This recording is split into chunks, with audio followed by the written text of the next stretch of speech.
Hi again, Chelsea Hansen with you. Thanks for joining me for another sudden loss survival tip.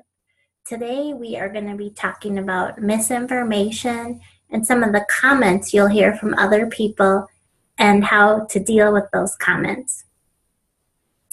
As we talked about earlier, people are uncomfortable with your discomfort. They don't know what to say or do. And in Western society in particular, we are not trained or we don't learn growing up how to deal with grief. So that's why people simply don't know what to say or they haven't experienced grief for themselves. So my task or assignment for you today is to distinguish the difference between comments that help you and comments that don't help you. You are the expert on you. So you know what you need. Other people don't know. But I wanted to talk about some of the things you might hear almost as a way to prepare you. Likely, unfortunately, you've probably heard many of these comments already. But I do want to tell you they're not helpful. They're not correct. I don't want you to doubt yourself by hearing some of these things. I want you to be empowered to help you heal your grief. So let's go over some of these unfortunate things you're going to hear. People will say, I know how you feel. I understand how hard your loss must be for you and your children.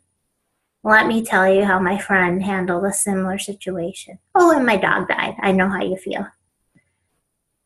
No one understands your distinctive grief. No one. So others should avoid comparisons. So, not helpful comments. You're the expert on you. And sometimes, too, you might hear someone say, well, he lived a long life. Yes, that's true, but that comment's not helpful to me. So that's something you can think in your head. Yes, that's true, but it's not really helpful. And when people say things to you that aren't helpful, you can excuse yourself, say thank you for your concern and leave.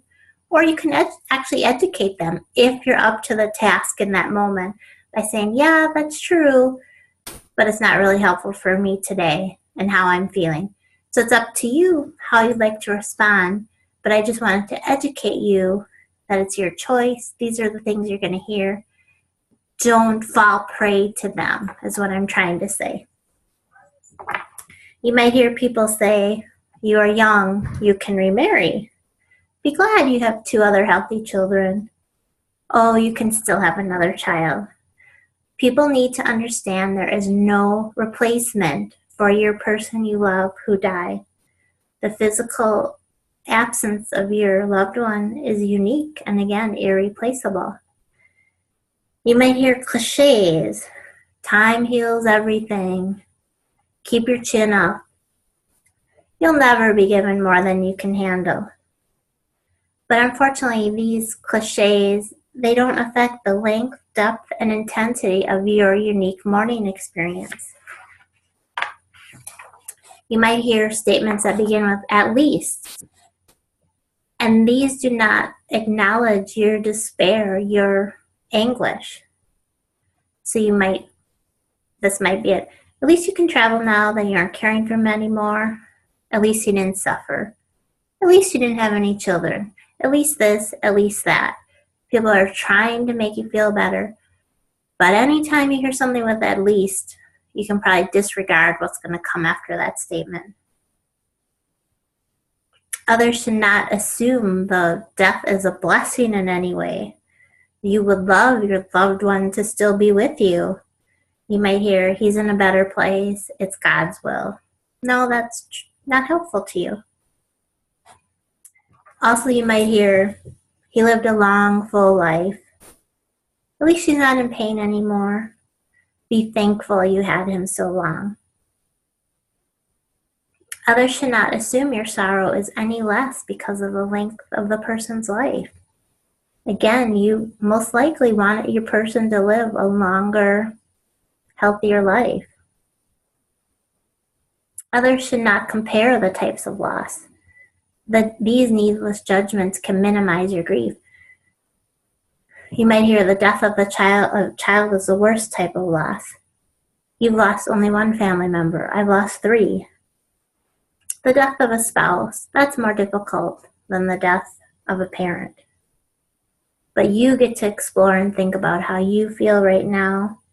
You respond how you respond to your grief, not what others expect. If you can, listen to the love behind these words.